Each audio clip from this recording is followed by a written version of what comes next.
Terima kasih pemirsa, masih bersama kami. Animo calon siswa melamar di SMP negeri di Kota Denpasar cukup tinggi, terlihat dari membludaknya para pelamar sejak hari pertama.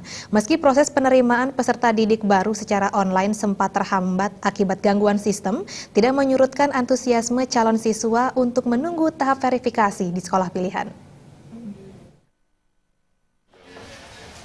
Sama halnya dengan jenjang SMA SMK, Disdikpora Kota Denpasar juga menerapkan sistem real-time online untuk penerimaan peserta didik baru PPDB SMP Negeri. Sejak pendaftaran dibuka pada hari pertama, para pelamar langsung menyerbu kantor Disdikpora dan sekolah pilihan.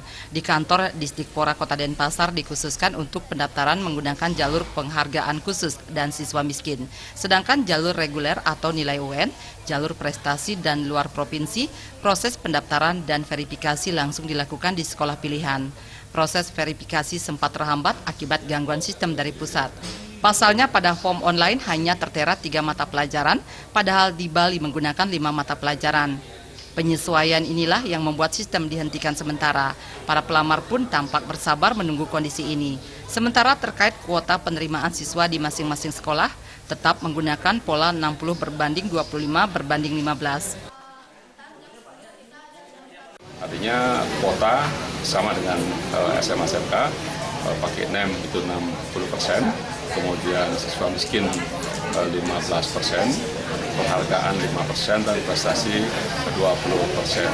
Nah, kemudian untuk siswa dari luar kota, luar provinsi Bali yang akan mencari SMP di Denpasar, itu ada tes khusus. Jadi tesnya tanggal 1 Juli bersamaan dengan tes prestasi. Pada PPDB tahun ajaran 2016-2017 ini diperebutkan sebanyak 4.520 kursi SMP negeri. Disdikpora juga membatasi kuota penerimaan calon siswa dari luar kota Denpasar maksimal 5%. Pendaftaran dan verifikasi berakhir pada 30 Juni dan 1 Juli tergantung jalurnya. Selanjutnya ada tes jalur prestasi dan jalur luar provinsi pada 1 Juli. Hasil akhir diumumkan pada 4 Juli 2016.